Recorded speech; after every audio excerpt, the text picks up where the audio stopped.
गरजते हुए जुपिटर से लेके चहकते हुए मार्स की आवाज़ तक हमारा अंतरिक्ष शांत तो बिल्कुल भी नहीं है। हमारे अर्थ से करोड़ों किलोमीटर दूर प्लैनेट्स की आवाज़ सुनना एकदम चौंका देने वाली बात लगती है। और मुझे लगता है कि हम सभी इस बात से सहमत होंगे कि उनमें से कुछ आवाज़ें काफ़ी डरावनी भी है। उदाहरण के लिए सैटर्न को ले लेते हैं। कुछ लोगों ने कहा है कि सैटर्न से जो आवाज़ें आती हैं उसको शापित की आवाज़ की तरह कहते हैं। और अगर कोई एक ग्रह है जिससे हम अगली बार बाहरी अंतरिक्ष में फंसना नहीं चाहते हैं तो वो वीनस है। तो प्लैनेट्स की आवाज़ होती कैसी है? शुरू करने से पहले हमारे लिए ये जानना बहुत ज़रूरी है कि वैसे तो अंतरिक्ष एक वैक्यूम है, पर इसका मतलब ये नहीं है कि वहाँ कोई साउंड नहीं है।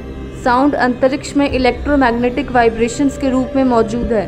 नासा ने स्पेसक्राफ्ट्स की मदद से अंतरिक्ष से सभी प्लैनेट्स की आवाज़ों को इलेक्ट्रोमैग्नेटिक वाइब्रेशन के रूप में रिकॉर्ड किया है और उनको ह्यूमन ईयर की ऑडिबल रेंज, जो कि 20 से 20,000 हर्ट्ज होती है, उसमें कन्वर्ट किया है। तो आप अंतरिक्ष से सभी ग्रहों की आवाज़ सुन सकते हैं। Electromagnetic variation space time fabric sheet के लगभग सभी कोनों में फैली हुई है। लगभग सभी प्रकार के यूनिवर्स के ऑब्जेक्ट्स इलेक्ट्रोमैग्नेटिक वाइब्रेशंस छोड़ते हैं। इस तरह के एमिशंस के सबसे स्ट्रॉन्गेस्ट सोर्स हैं कुछ नेबुलाज, क्वासर्स और कुछ रेडियो गैलेक्सीज। जैसे हम इंसानों के सबके अलग अलग फिंगरप्रिंट्स होते हैं, वैसे ही हर एक ऑब्जेक्ट जो अंतरिक्ष में एग्जिस्ट करता है उसके इलेक्ट्रोमैग्नेटिक स्पेक्ट्रम भी अलग अलग होते हैं। यह ग्रह के आसपास काफ़ी ज़्यादा अमाउंट में चार्ज पार्टिकल्स के होने की वजह से होता है और हर एक प्लैनेट की अलग अलग मैग्नेटिक फील्ड की वजह से होता है। ये सभी साउंड नासा के इंस्ट्रूमेंट्स जैसे कि वॉयेजर, IC-1 और हॉकआई स्पेस प्रोब की वजह से मुमकिन है। साइंटिस्ट्स ने अपने स्पेसक्राफ्ट से मिले हुए रेडियो एमिशंस को साउंड वेव्स में कन्वर्ट कर दिया है। तो चलिए अब हम शुरू करते हैं प्लैनेट्स की रियल आवाज़ सुनना। शुरू करते हैं मरकरी से। मरकरी वो ग्रह है जो पूरे सोलर सिस्टम में सूरज के सबसे करीब है।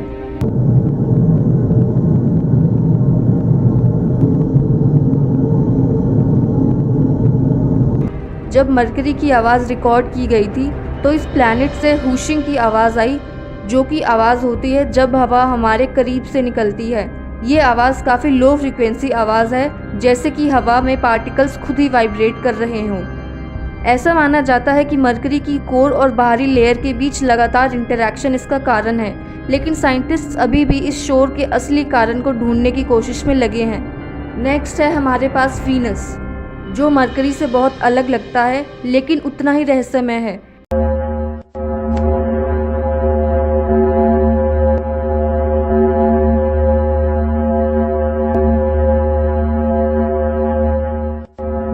इसकी आवाज़ हाई फ्रिक्वेंसीज में आती है और इसमें ऐसा लगता है कि कोई गुनगुना रहा हो और इस आवाज़ में काफ़ी स्थिरता का महसूस होता है।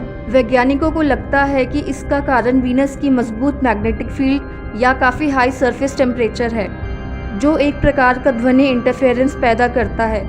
जैसे ही हम सोलर सिस्टम में आगे बढ़ते हैं, हम पृथ्वी के अगले पड़ोसी मार्स से मिलते हैं। मंगल ग्रह की आवाज़ हमारे सोलर सिस्टम में सबसे आकर्षक है। वे गड़गड़ाहट जैसी धीमी आवाज़ से लेकर भनभनाहट या चहकने जैसी ऊंची आवाज़ तक होती है।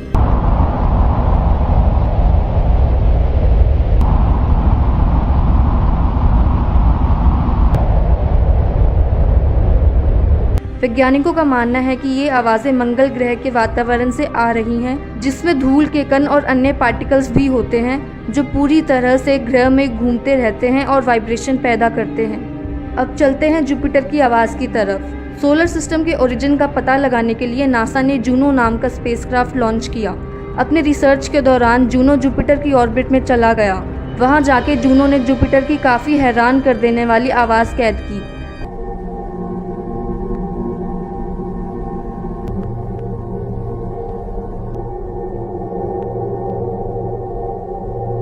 आप एक विचित्र स्काईफाई जैसी आवाज़ सुन सकते हैं जो जुपिटर की ह्यूज मैग्नेटिक फील्ड को रिप्रेजेंट करती है।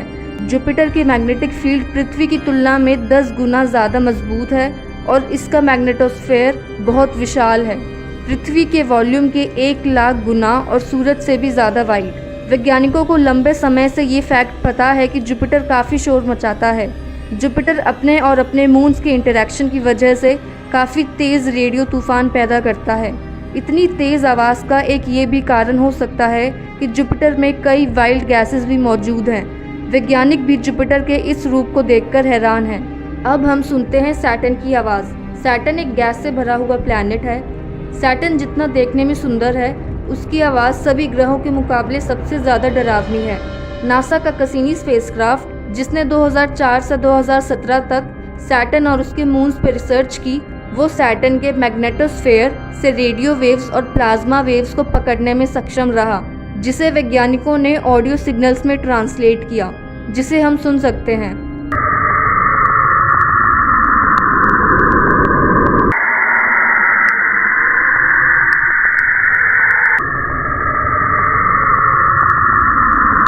इन रिकॉर्डिंग्स को भयानक और अदरवर्ल्डली भी बोला गया है।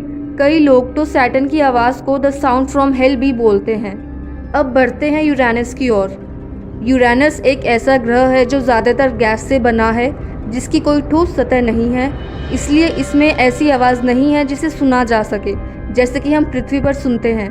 लेकिन साइंटिस्ट द्वारा कैद किए गए रेडियो एमिशंस ने जो यूरेनस की आवाज़ डिटेक्ट की है, वो काफ़ी हल्की है और लो फ्रिक्वेंसी की है, जिसको शायद इंसानों के लिए सुनना बेहद मुश्किल है। लेकिन स्पेशल इंस्ट्रूमेंट्स का यूज़ करके इनको भी सुना जा सकता है।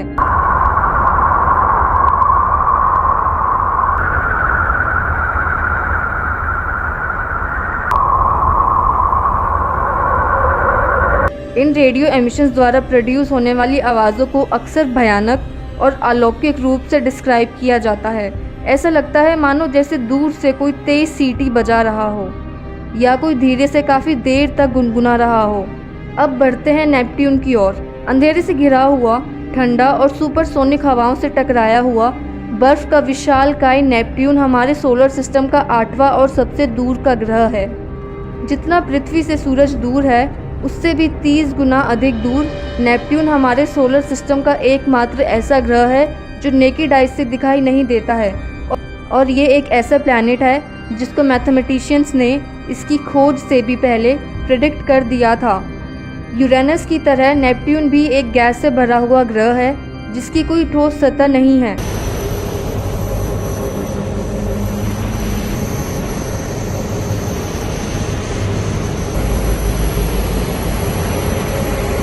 इसलिए इसमें ऐसी आवाज़ नहीं है जिसको सुना जा सके जैसे कि हम पृथ्वी पर सुनते हैं। लेकिन इसकी धुंधली आवाज़ों को रेडियो वेव्स में बदलने के बाद जो उत्पन्न होने वाली आवाज़ है, उसको भूतिया भी बोला गया है, जैसे कि कोई बंजर ज़मीन पर सीटी बजा रहा हो। ये आवाज़ काफ़ी डरावनी लगती है। वास्तव में नेपट्यून की आवाज़ नासा के वॉयेजर 2 अंतरिक्ष यान द्वारा 1989 में अपने फ्लाईबाय के दौरान रिकॉर्ड की गई थी। आप नासा की वेबसाइट पर रिकॉर्डिंग सुन सकते हैं। तो दोस्तों, ये थी हमारे पूरे सोलर सिस्टम की आवाज़ें। वीडियो के आखिर तक बने रहने के लिए धन्यवाद।